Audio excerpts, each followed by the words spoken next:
छात्रों, आज हम लोग वन पथ पर भाग 2 की व्याख्या का अध्ययन करेंगे। तो सबसे पहले हम लोग पाठ कर लेते हैं। शीस जटाउर बाहु विशाल विलोचन लाल तिरछी सी भौहें, तून सरासन बान धरे तुलसी बन मार्ग में सुटी सो हैं। सादर बारहि बार सुभाय चिते तुम त्यो धमरो मन मोहे, पूछती ग्राम बधु सिय सो कहोरा सांवरे से सखीरा वरे को है। सुनि सुंदर बहन सुधारस सान सयानी है जानकी जानी भली, तीर छे करी नैन दसै नती ने समुझाई कछु मुस्काई चली। तुलसी ते ही अवसर सो है सबे अवलोकति लोचन लाहुअली, अनुराग तड़ाग में भानु उदय बिगसी मनो मंजुल कंजली। आइए कठिन शब्दों को सबसे पहले देखते हैं। तो शीस शब्द आया है। शीस का अर्थ होता है सिर, सिर भी होता है और शीर्ष भी होता है। उर का वक्षस्थल, उर वक्षस्थल। बाहु, बाहु का भुजा। विलोचन, विलोचन अर्थात नेत्र। और सरासन, सरासन धनुष है। सरासन का अर्थ होता है धनुष। बाण समझ रहे हैं। तून, तून का अर्थ होता है तुड़ीर, तरकस। तून तरकस लिखा हुआ है तो तरकस, ठीक, तरकस। और फिर सुठी शब्द है। सुठी का मतलब भली प्रकार, अच्छी तरह। फिर लाहु, लाहु का अर्थ होता है लाभ। और अली का अर्थ होता है सखी। तड़ाग का अर्थ होता है तालाब। अनुराग शब्द है। अनुराग का अर्थ होता है प्रेम। भानु, भानु सूर्य। उदय, उदित होने पर। विगसी, विकसित, विगसी विकसित। और मंजुल, मंजुल सुंदर। और कंज, कंज का अर्थ होता है कमल। तो आइए सबसे पहले प्रसंग देख लेते हैं। तो प्रस्तुत पद्यावतरण में गोस्वामी जी ने मार्ग में वनवासी स्त्रियों की स्वभाव का और उनके मन की जिज्ञासा का बड़ा ही सुंदर वर्णन किया है। आज व्याख्या देखते हैं। वनवासी स्त्रियां प्रभु श्री राम को देखती हैं और प्रभु श्री राम को देख करके सीता जी से उनके संबंधों की जानकारी प्राप्त करने की उत्सुकता जाहिर करती हैं और बड़े ही समझदारी से सीता जी उन्हें अपने संबंधों को समझा देती हैं। तो देखिए कैसे पूछती हैं। तो वनवासी स्त्रियां सीता जी से प्रश्न कर रही हैं कि शीस जटा, सिर पर जटा है, हृदय, वक्षस्थल और उनकी भुजाएं विशाल हैं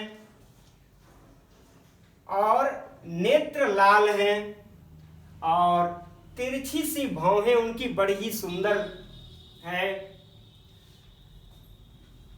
उनके पास तुड़ीर है, तरकस भी है, धनुष है, बाण है, यह सब धारण किए हुए हैं। तुलसीदास जी कहते हैं कि वे इस वन मार्ग में भली प्रकार सुशोभित हो रहे हैं। यानी फिर से देखिए, वनवासी स्त्रियां कहती हैं कि शीश पर जटा धारण किए हुए, वक्षस्थल और विशाल भुजाओं वाले, लाल नेत्रों वाले और तिरछी सी सुंदर भौहों वाले, तरकस, धनुष और बाण धारण किए हुए वन मार्ग में भली प्रकार सुशोभित हो रहे हैं और बड़े आदर के साथ, बड़ी रुचि के साथ बार बार आपको चिते रहे हैं, आपको देख रहे हैं। और देखते हुए, आपको देखते हुए हमारे मन को मोहित कर रहे हैं। तब पूछ रही हैं कि वे गांव की बहुएं, गांव की औरतें सीता जी से पूछती हैं कि हे सखी, वे जो सांवरे से हैं वे आपके, रावरे माने तुम्हारे, आपके कौन हैं? ठीक है, तो फिर से देख लीजिए एक बार। वनवासी स्त्रियां सीता जी से कहती हैं कि जिनके शीश पर जटा है, जिनका हृदय और वक्षस्थल दोनों विशाल है, नेत्र लाल हैं, भौहें तिरछी सी हैं, तरकस धनुष और बाण धारण किए हुए वन के मार्ग में अत्यंत भली प्रकार से सुशोभित हो रहे हैं। और इतना ही नहीं, बड़े आदर के साथ, बड़ी रुचि के साथ बार बार आपको देख रहे हैं और आपको देखते हुए हमारे मन को मोहित कर रहे हैं। तो इस प्रकार से गांव की बहुएं सीता जी से पूछती हैं कि हे सखी, वे जो सांवले से हैं वह आपके कौन हैं? अब आइए अगली पंक्ति देखिए। सुनि सुंदर बैन। अब ग्रामवासी वनवासी स्त्रियों के सुंदर वाणी को, सुंदर बैन, सुंदर मधुर वाणी को, और वह मधुर वाणी कैसी है? तो सुधारस साने, अमृत से सिंचित की हुई अमृतमयी वाणी, यानी ग्राम की स्त्रियों की अमृत से सनी मधुर वाणी को जानकी जी सुनती हैं। और सुनने जानकी जी सुनती हैं तो जानकी जी बड़ी समझदार हैं, सयानी हैं।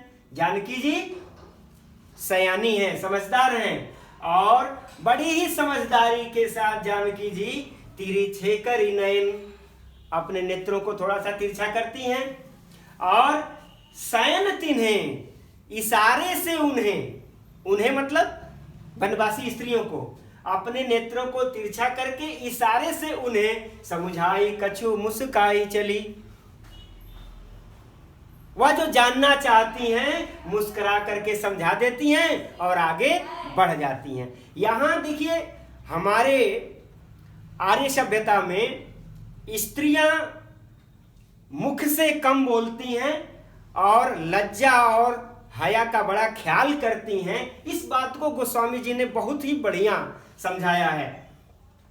तो कहते हैं कि सीता जी ने अपने नेत्रों को तिरछा करके और इशारे के साथ उन्हें कुछ समझा करके भली प्रकार से और मुस्कुराते हुए आगे बढ़ गई। तब तुलसीदास जी कहते हैं कि इस प्रकार से वे वनवासी स्त्रियां ऐसे सुशोभित हो रही थीं जैसे उन्हें, उनके नेत्रों को इस दर्शन का बड़ा लाभ प्राप्त हो गया है। और सुशोभित होते हुए मानो ऐसा प्रतीत हो रही थी जैसे प्रेम के तालाब में सूर्य के उदित होने पर सुंदर कमल की कलियां खिल गई हैं। तो फिर से एक बार देख लेते हैं। वनवासी स्त्रियों के अमृतमयी वचनों को, सुंदर मधुर वचनों को सुनती हैं जानकी जी, और जानकी जी समझदार हैं, भली प्रकार से समझ गई। तो फिर सीता जी अपने नेत्रों को तिरछा करके और कुछ इशारा करके समझाते हुए मुस्कुराकर आगे बढ़ गई। तुलसीदास जी कहते हैं कि वे वनवासी स्त्रियां उस अवसर पर उनके दर्शन का लाभ मान करके ऐसे सुशोभित हो रही थीं जैसे प्रेम के तालाब में सूर्य के उदित होने पर मानो कमल की कलियां खिल गई हों। तो ये व्याख्या रही। अब आइए हम लोग काव्य सौंदर्य देखते हैं। तो काव्य सौंदर्य में सबसे पहले आती है भाषा। तो भाषा जैसा कि कवितावली से है, तो कवितावली में, पूरी कवितावली में ब्रज भाषा है। तो यहाँ भी भाषा क्या होगी? ब्रज भाषा होगी, भाषा ब्रज। ठीक है। अब अलंकार, अलंकार में इसमें आपको पहले छंद में आपको अनुप्रास मिलेगा और दूसरे छंद में आपको श्लेष और रस इसमें श्रृंगार है, श्रृंगार रस है। गुण इसमें प्रसाद भी है और माधुर्य भी है। और छंद तो इसमें सवैया है। तो इस प्रकार से इसमें काव्य सौंदर्य हो गया।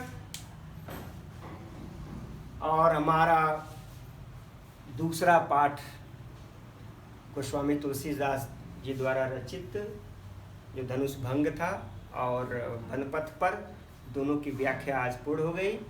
अगले वीडियो में हम संस्कृत के पाठ से दूसरे पाठ का वीडियो तैयार करेंगे। तो फिर एक बार मैं दोहराना चाहता हूँ कि आप लोग वीडियो को लाइक कीजिए, ज़्यादा से ज़्यादा शेयर कीजिए ताकि ज़्यादा से ज़्यादा बच्चे इससे लाभ पा सकें, और सब्सक्राइब भी जरूर कीजिए। धन्यवाद।